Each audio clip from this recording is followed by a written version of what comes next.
जय जवान जय किसान। सबसे पहले मैं अपना परिचय करवा देता हूँ। मेरा नाम कपिल पाटीदार है। पिताजी का नाम धन्नाराम जी पाटीदार, रानीपुरा निवास है हमारा। क्योंकि एक इंसेक्टिसाइड जो लॉन्च किया है, इसकी क्या वजह है सर? कि क्या ये हम समझे कि पुराने जो इंसेक्टिसाइड है उनका रिजल्ट कम हो गया, फिर इसके अंदर ऐसा कौन सी चीज है जिसका इस्तेमाल किसानों को करना चाहिए? पाटीदार जी का एक प्रश्न है कि जो मैंने एक नया इंसेक्टिसाइड का नाम लिया था इम्यूनिटी, उसको क्यों बीएसएफ ने लॉन्च किया? बहुत अच्छा प्रश्न है।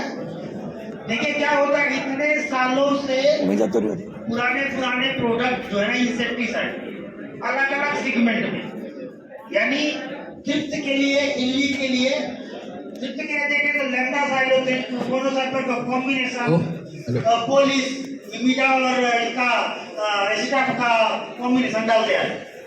ये सब बिल्कुल सही है कि ये जब लगातार कोई एक इंसेक्टिसाइड का, एक ही ग्रुप के इंसेक्टिसाइड का उपयोग होता है तो उन कीड़ों के अंदर रेजिस्टेंस आता है, यानी वो कम आते हैं या दोबारा से अटैक थोड़ा सा जल्दी होता है। बीएसएफ ने जो प्रोडक्ट लॉन्च किया है उसका नाम है इम्यूनिट, और उसके अंदर टेक्निकल है टेफ्लुपिंजुरान और अल्फा साइपरमेथ्रिन। तो ये अल्फा साइपरमेथ्रिन जो इंसेक्ट है उसके रेजिस्टेंस को तोड़ेगा और टेफ्लुपिंजुरान उसको मारेगा। तो ये इसलिए अपन ने बीएसएफ ने लॉन्च किया। बीएसएफ कंपनी का बहुत ही शानदार प्रोडक्ट है अपना प्रैक्ट। आप बोल रहे हो कि सोयाबीन में आप इस्तेमाल कर रहे थे, अब इसको गेहूं में भी कर रहे हो। तो अपने मध्य प्रदेश की सबसे प्रचलित वेराइटी RVSM 1135, जिसमें किसानों ने उसका दूसरा नाम रखा है ड्रीम 11। उस वेराइटी में मैंने स्वयं ने और मेरे परिचित किसान हैं, उन्होंने सभी ने इसके अंदर प्रैक्टर का इस्तेमाल किया। सिर्फ उस प्रैक्टर के इस्तेमाल करने से पौधे की रेजिस्टेंस पावर बढ़ी, लेकिन उत्पादन में उसका कोई फर्क देखने को नहीं मिला। इस बारे में आपका क्या कहना है? बहुत अच्छा प्रश्न किया है। इन्होंने ये पूछा कि जो इस वर्ष वैरायटी 1100 लगाते हुए पहले से आ रहे हो, लेकिन काफी प्रचलित वैरायटी है यहाँ पर सोयाबीन 1135। तो 1135 के अलावा भी सभी जितनी वैरायटी है सब में प्राइक्सर यूज किया लोगों ने, लेकिन इस बार 1135 में रेजिस्टेंस तो है लेकिन समझ में नहीं है। ये आपका अकेला कहना नहीं है, हम लोग पूरे मालवा में, पूरे मध्य प्रदेश में भी देख रहे हैं। ये वैरायटी के अलावा आजू बाजू दूसरी वैरायटियां थी, है ना, वहां पर रिस्पांस बहुत अच्छा मिला, लेकिन यहाँ पर रिस्पांस अच्छा नहीं मिला। वो 1135 पूरा तो हमारा भी इसमें बहुत ही क्लोज ऑब्जर्वेशन है। हमारे साइंटिस्ट लोगों ने भी देखा कि 1135 में इस वर्ष जब थोड़ा सा लंबा ऐसा लगा कि भाई कीड़े काटा कि नहीं है, तो लोगों ने दवाई नहीं डाला, तो तना मक्खी का प्रकोप ज़्यादा हुआ, समझ में बाद में आया। उसके कारण उपज में फर्क आया, क्योंकि बाजू में अगर दूसरी वैरायटी थी या एक NRC 150 थी, वहाँ पर भी लोगों ने यूज किया, वहाँ पर बहुत अच्छा फायदा मिला, कोई दिक्कत नहीं। तो वही प्रोडक्ट है, प्राइक्सर वही है, पुराना वही है, उसमें कोई बदलाव नहीं। आपका क्वेश्चन बहुत अच्छा था। तो ये जो 1135 है उसमें थोड़ा सा तना मक्खी का प्रकोप ज़्यादा था। भैया ने जो क्वेश्चन किया बहुत अच्छा क्वेश्चन है। सभी लोगों का जिसने 1135 लगाई थी उनका उत्पादन बहुत ही कम मिला। एक कारण तो सर ने बताया, लेकिन बहुत सारे किसान भाई ऐसे भी हैं जिनको तना मक्खी का, जिनके यहाँ प्रकोप नहीं था, फिर भी उनका उत्पादन नहीं आया। उसका एक कारण था 1135 एक लंबी अवधि की फसल है। जब उसकी अवधि उस स्थिति में थी जब उसे सबसे ज़्यादा प्रकाश संश्लेषण या धूप की आवश्यकता थी, उस समय उसको धूप नहीं मिली। आप अगर अनुभव करेंगे या याद करेंगे, जब 1135 के अंदर फ्लावरिंग के बाद में दाने बनने की अवस्था थी, उस समय लगभग 15 से 20 दिन तक हमें धूप बहुत कम मिली या कहीं कहीं तो नहीं मिली।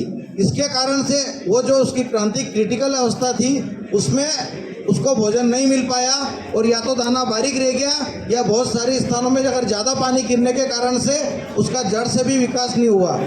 मिक्स कारण रहा, लंबी अवधि के कारण से उसका विकास सही प्रकार से नहीं हो पाया। दवाई अपना काम सब जगह करती है, लेकिन प्रकृति के आगे सभी दवाई फेल है। अगर प्रकृति साथ देती है तो आपने भी देखा है, कई बार हमें प्याज लहसुन में बिना दवाई के भी हम अच्छी फसल प्राप्त कर लेते हैं। दवाई ऐसा नहीं होता है कि एक खेत में अलग काम करेगी, एक में दूसरा अलग काम करेगी। हमारी धारणा बनाना, लेकिन एक बार में ऐसी बनाना कि इसके कारण से ऐसा नहीं होता है, नहीं होता है। इतने लंबे समय से आप उपयोग करते आ रहे हैं, आपने फायदा भी उठाया है, लेकिन वास्तविकता समझे कारण हो सकता है कि इस वर्ष आपको उसका जो आपने खर्च किया उस अनुपात में आपको पैसा नहीं मिल पाया है, लेकिन हर वर्ष एक जैसा नहीं होता है। हो सकता है अगले वर्ष आपको जो मौसम हो वो 11-35 के लिए अधिक अनुकूल हो और जो कम अवधि की है उसके लिए कम अनुकूल हो। तो ये अवस्था हर वर्ष चेंज होती है, तो इसका अनुभव आप अपने अनुभव से कर सकते हैं और आप कोशिश करें कि लंबी अवधि और लॉन्ग अवधि दोनों की फसलें लगाएं, ताकि एवरेज में आपको अगर नुकसान हो तो वो कम हो। बहुत बहुत धन्यवाद डॉक्टर साहब। अब मेरा तीसरा सवाल है सर कि जैसे कि अपन प्याज लहसुन की फसल में बेसल डोज के साथ में ही फंगीसाइड और इंसेक्टिसाइड किसान अब मिलाने लगते हैं। शुरुआती मतलब आधार खाद के साथ ही उसको मिला देते हैं। अब इंसेक्टिसाइड तो जीआर फार्म में है अपने पास, आपकी कंपनी जो बीएसएफ है वो जीआर फार्म में फंगीसाइड क्यों नहीं निकाल रही है? जैसे सिजेंटा कंपनी का हेडवे आता है जिसके अंदर एजोक्सिस्ट्रोबिन प्लस प्रोपिकोनोजोल होता है, जो फॉरेन कंट्री में अवेलेबल है लेकिन अपने यहाँ अवेलेबल नहीं है। तो क्या ये हम समझे कि इस वजह से कंपनी नहीं निकाल रही है कि उसके दूसरे प्रोडक्ट की बिक्री कम होगी? ये भी बहुत अच्छा प्रश्न है। यानी आपके सुविधा के अनुसार, किसानों के सुविधा के अनुसार प्रोडक्ट आना चाहिए, आपका कहना मतलब है ये। हमारा रिसर्च कुछ हमारे इंसेक्टिसाइड जो है ना, जो स्प्रे में जा रहे हैं ना, वो कुछ ट्रायल में है कि हम लोग आने वाले टाइम में इसको ग्रेनुलर फॉर्म में दे, ताकि फ्यूचर में किसानों को एप्लीकेशन में आसान हो। यह करने में बहुत ज़्यादा रेड रॉट लगता है, साथ में मक्के में भी प्रॉब्लम आती है, धान में तना छेदक आता है। उसके लिए ये सब का रिसर्च जारी आने वाले टाइम में कितना समय सबसे सब आ जाएगा इसका मैं अभी एग्जैक्ट तो नहीं बता सकता, क्योंकि 10 साल कम से कम लगता है प्रोडक्ट को लाने। तो रिसर्च चालू है, उसमें बहुत सारी चीज़ें रहती हैं कि चाहे आपका उत्पाद जो हम खाते हैं उसके अंदर उसका असर नहीं आना चाहिए, या गन्ना है गन्ने को खाएं, या मक्के का भुट्टा खाएं तो उसके अंदर हमें नुकसान नहीं होता, हमारे जानवरों को नुकसान नहीं होना चाहिए, मिट्टी को किस तरह का नुकसान नहीं होना चाहिए। तो थोड़ा टाइम लगेगा। मेरा अंतिम और एक आखिरी सवाल है।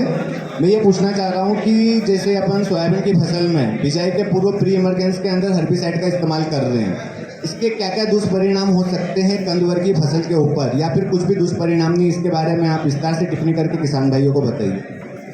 प्री इमरजेंस के अंदर जो हर्बिसाइड इस्तेमाल कर रहे हैं अपन, उसके बारे में। भटजा जी का क्वेश्चन है कि आज सोयाबीन में हम जो बुआई के समय या बुआई के पहले जो चारा मारने की दवाइयाँ डालते हैं, तो लंबे समय बाद उनका क्या असर जमीन में बुरा असर पड़ सकता है, बराबर। अगली फसल प्याज लहसुन, हाँ बराबर।